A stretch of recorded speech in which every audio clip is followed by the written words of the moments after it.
Hello, my lovely year eights. I hope you managed to do the fluency set for you on Friday. I'm just quickly going to go over the questions. So pause the video, grab a purple pen so that you're ready to mark with me. Lovely. Let's just get going. So multiply, we know is gelosia. So first thing that we need to do, we need to draw the gelosia grid.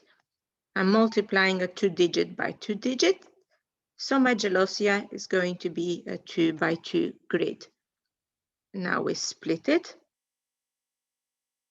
Then we write the numbers on the top. We have 3.2 and an 8 and 4. Let's multiply now. 2 times 8 is 16. 3 times 8 is 24. 2 times 4 is 8. And 3 times 4 is 12. All we have to do now is add the digits and the columns we have. So 8, 6, add 0, add 2 is 8, 1, add 4, add 1 is 6, and the other one here is 2. So the answer to this question, the digits to this answer, rather than the answer, is 2688. Now you ask yourself, have I finished? The answer is no, because we have a decimal point here. So we need to put that in our question, in our answer. We have one digit in the question. So we need to have one digit behind the decimal point in the answer. The answer is 268.8. Give yourself a massive tick if you managed to do that. Question number 2 says work out. Now we have a couple of you here who do not line up the digits properly. It's very, very important that you line up the digits, units under units, tens under tens, and so on. So we have a 284, and I have a 0.8. Now 0, it's on my ones, so in my units. Then I have decimal points, then I have my tens. So on 284, I had units, tens, and hundreds. We always say units under units. So 0.8 has to go unit under unit. And then the other digits. We have a subtraction. And Ruby always says to me, Madam, fill the gaps with zeros to help yourself. And she's absolutely right. So let's just do the subtraction. 0 take away 8, cannot do, so I borrow. That becomes a 3, and that becomes a 10. 10 take away 8 leaves me with a 2. 3 take away 0 is a 3. I should have lowered my decimal point. Then 8, then 2. Now this is my finished answer. Give yourself a massive tick if you got that one. Moving on to question 3. Find the lowest common multiples. Our chant goes multiples times tables.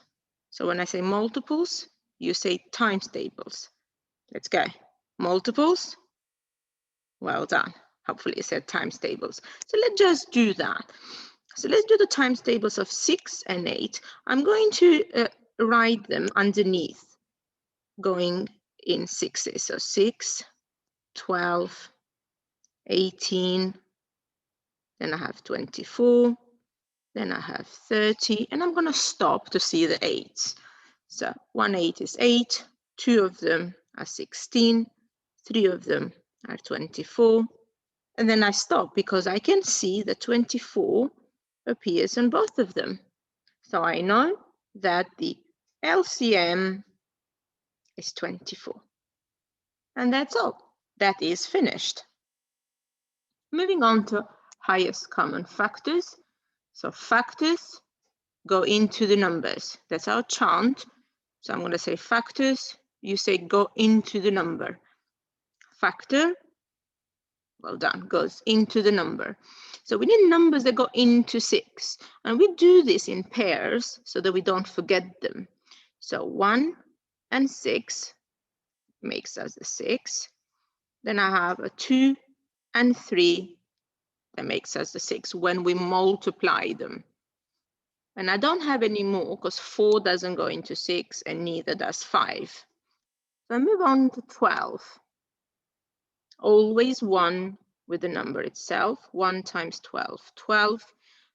2 definitely goes into 12 because 12 is even. So 2 lots of what makes me 12? The answer is 6. Then I move on to 3. Does 3 go into 12? Yes, it does. 3, 6, 9, 12. So 4 lots of them. Then I check the 5. 5 doesn't go into 12. 6, I have it already. 7 doesn't go into it. 8, it doesn't. 9, it doesn't. 10, it doesn't. 11, it doesn't. So I'm checking all the numbers to make sure that I haven't forgotten any. Now it's asking me for the highest common factor. So I have common factors in here, which is 1, 2, and 3, but they're not good for me because I only need the highest. So we are going to write highest common factor is 6. So mark your work and let's move on. Work out the area. I've given you the area and we're very, very good with this sort of questions. First thing that you ask yourself is, what is the shape? Second thing, write the formula. Okay, so I'm going to write this here so you know for next time. So first thing you ask what shape it is. And then you ask yourself, what's the formula?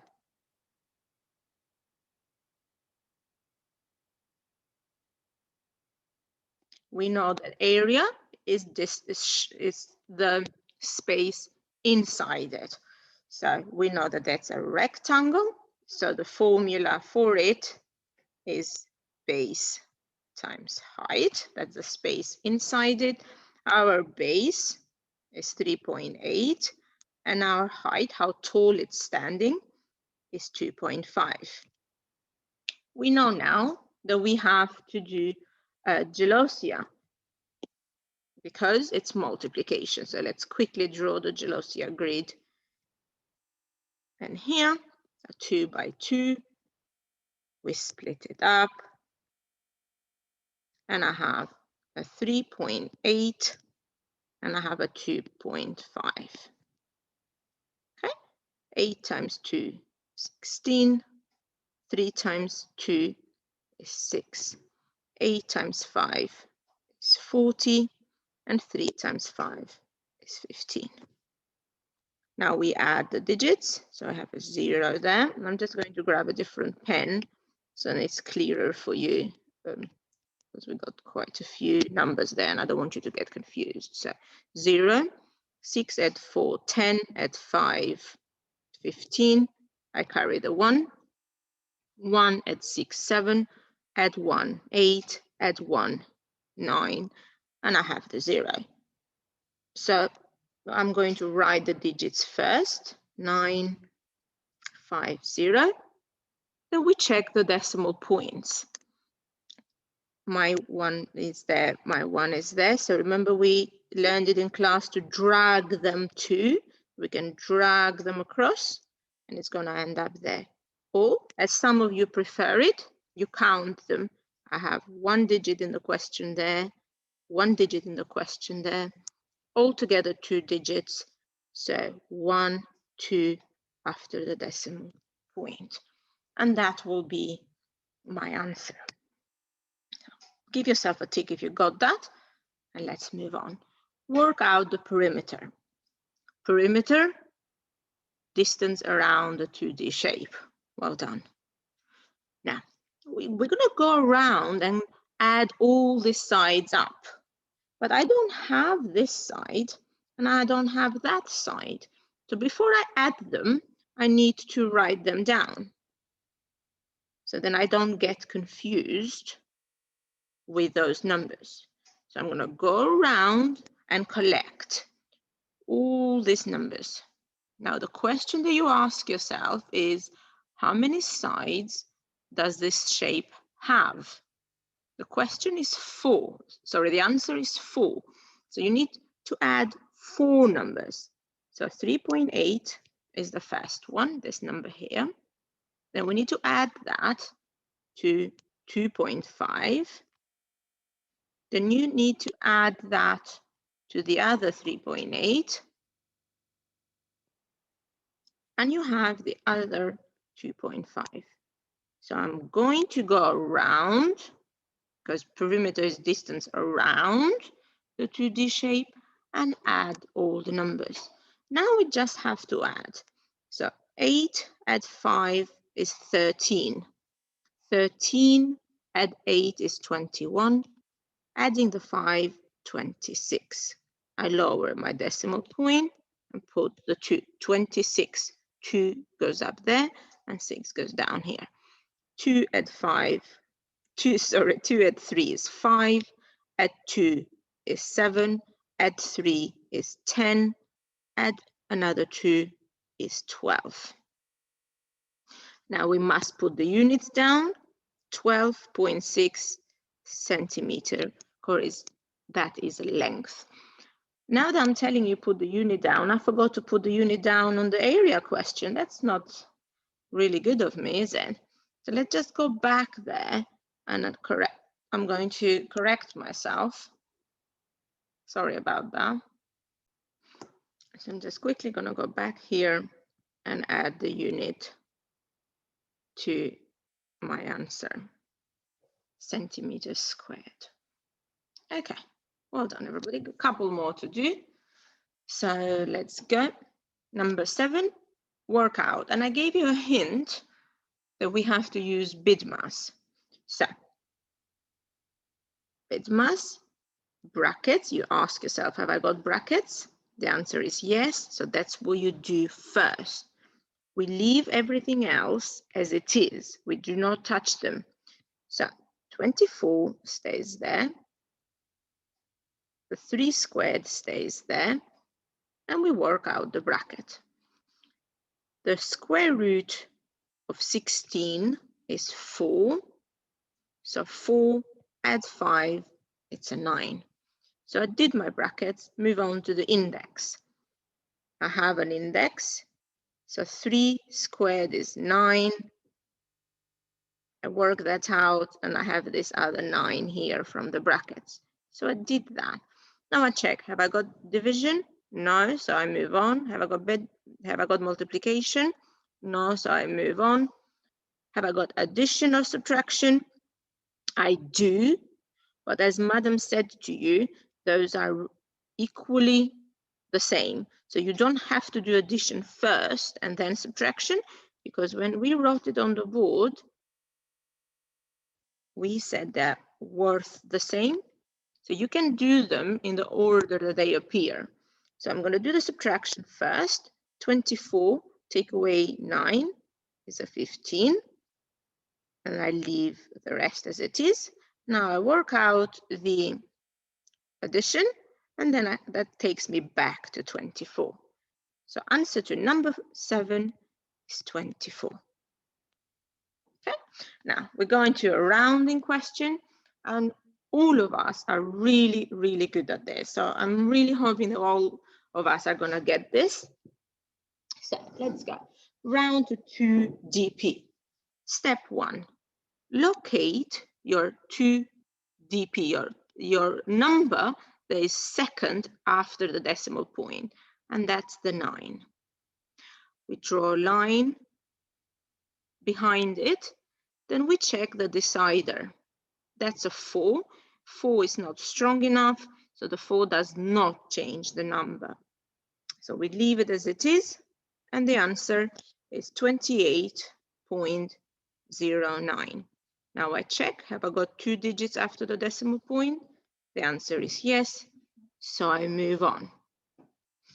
For B, we have 2dp again, so we draw the line, but in this case, 9 is stronger. So 9 will change the number before it with 1. So 9 plus 1 here becomes a 10. So the answer would be 28.10. And we leave this 0 because it's very important, is the second decimal point. So that will be the final answer. So if you got this, just mark yourself and make a note out of 8 questions, how many you got right. And hopefully on the next Fluency, we will get more right. Well done, everybody. And I'll see you on to the next lesson.